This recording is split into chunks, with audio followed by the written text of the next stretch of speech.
Warga desa Banu Roja berasal dari 9 suku, yaitu suku Lombok, Gorontalo, Sangihe, Flores, Minahasa, Bali, Jawa, Toraja, dan juga Batak. Kesuksesan warga dan aparatur desa dalam menjunjung tinggi toleransi tentu bukan tanpa usaha, saudara. Desa Banu Roja memiliki kelembagaan lokal untuk mengatasi berbagai macam konflik. Itulah alasannya mengapa selama 10 tahun tidak ada catatan kriminal di desa tersebut. Assalamualaikum warahmatullahi wabarakatuh. Selamat pagi teman hati. Bagaimana kabarnya di pagi hari ini? Teman hati yang ada di studio bagaimana kabarnya? Alhamdulillah. Alhamdulillah. Pagi-pagi sudah kumpul di sini, insya Allah membawa berkah buat kita semua ya. Amin. Ya, alhamdulillahirobbilalamin, puji dan syukur kita aturkan kehadirat Allah Subhanahu Wa Taala di pagi yang berbahagia ini. Saya Yasir Nenek Ama bisa menyapa teman hati semuanya dalam program Kalam Hati. Insya Allah sampai ke hati. Di episode kali ini saya ditemani oleh Ustadz Tio Iskandar. Assalamualaikum Ustadz. Waalaikumsalam warahmatullahi wabarakatuh. Alhamdulillah, khair. Sehat baik, ya Ustadz sehat ya? selalu. Nah, tadi kita buka dengan artikel terkait dengan desa Banu Roja yang berada di Lombok yang memang sangat menjunjung toleransi Ustadz. Nah, karena tema yang kita angkat kali ini adalah indahnya toleransi beragama. Langsung saja Ustadz Tio, silakan. Ya, salah satu perhatian Rasulullah SAW bahwa kita diminta untuk selalu mencintai orang lain sebagaimana kita mencintai diri sendiri. Nah, dalam Al-Quran juga disebutkan bahwa manusia itu kan diciptakan bersuku-suku, ya, berbangsa-bangsa, bergolong-golongan untuk saling kenal mengenal.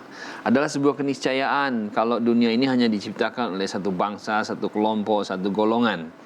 Kita di Indonesia aja luar biasa, banyak sekali suku bangsa. Yang disebutkan tadi baru sebagian kecil. Kita dari Sabang sampai Merauke. Indonesia sudah dikenal dengan Bhinneka Tunggal Ika. Nah, konsep Islam sangat sederhana. Lakum dinukum waliyadin. Kita nggak boleh melakukan kejahatan buat orang lain, ya. Dan orang lain kalau melakukan kejahatan pada kita lihat dulu apa masalahnya. Dengan bersabar melakukan satu pendekatan persuasi pada orang. Yang paling penting bagi kita adalah bagaimana kita ini bisa menciptakan bumi Allah ini dengan baik, tidak melakukan kerusakan di muka bumi ini, baik oleh karena tangan kita sendiri ataupun tangannya orang lain, ya. Sehingga kalau misalnya tasamuh atau toleransi itu terjadi dalam setiap kehidupan seorang, yang dia gunakan sebetulnya apa? Bahasa hati. Ya. Ketika bahasa hati ini ingin melakukan kasih sayang pada sesama, maka kata hadis kecil, la yarham wala yurham. Tidak akan mencintai. Tidak akan dicintai kalau kamu tidak mencintai, begitu loh. Nah, konsep cinta ini mulai dari tataran tertinggi, hubullah, ya, hubun nas. Nah, ketika cinta kepada Allah, cinta kepada Rasul, cinta kepada sesama manusia. Kul in kuntum tuhibbunallah fattabi'uni yuhibbukumullah wa yaghfir lakum dzunubakum wallahu ghafurur rahim. Jadi kamu cinta kepada Allah dan Rasulnya, ikutilah Rasul. Rasulullah itu kan sangat luar biasa, ya. Beliau itu memberikan kehidupan toleransi sampai dibukukan sebagai hukum pertama di dunia, ya, yang disebut dengan apa? Piagam Madinah. Piagam Madinah itu kan isinya adalah kesepakatan-kesepakatan hidup bermasyarakat antara Muslim, Yahudi, Nasrani, Majusi, ya, penyembah bintang, semua hidup di Madinah itu dengan baik dan mereka saling melindungi. Dan ketika terjadi peperangan mereka saling membiayai.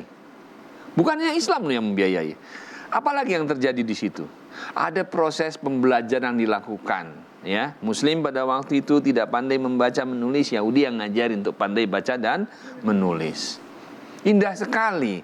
Jadi kalau orang sudah berbicara pakai hati yang tenang, hati yang mutmainnah, hati yang bagus, ya, dia akan melihat orang lain sebagaimana dia melihat dirinya sendiri.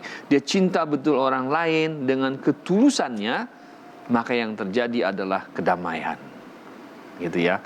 Rasulullah sudah bilang tuh dalam hadis yang suka saya bacakan, la yu'minu ahadukum hatta li akhihi ma yuhibbu li nafsi. Belum dikatakan kamu memiliki iman yang sempurna sebelum kamu mencintai orang lain sebagaimana mencintai diri sendiri. Konsepnya tetap cinta, ya. Tapi jangan juga cinta dalam konteks ekonomi. Ya, Pak Yasir. Cuan. Nah, cinta itu begini kalau menurut ekonomi gimana? Berikanlah cintamu yang sekecil-kecilnya dan dapatlah keuntungan yang sebesar-besarnya. Itu nggak boleh, Ustaz, ya? Nggak boleh lah. Harus seimbang ya. Namanya cinta ya. Nah, ini banyak sekali cinta. Cinta menurut ahli fisika gimana? Gimana? Cinta menurut ahli fisika itu gimana? Cinta adalah daya tarik menarik antara asam dan basa gitu kan.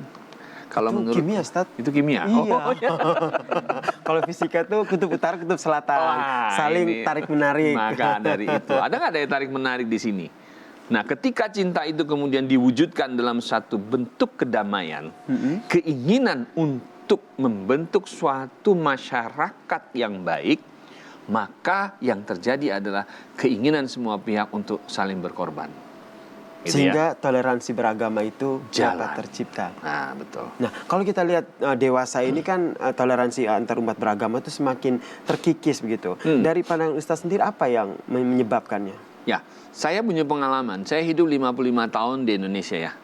Masih kelihatan muda kok, Ustaz? Ya, wajah saya 35 ya.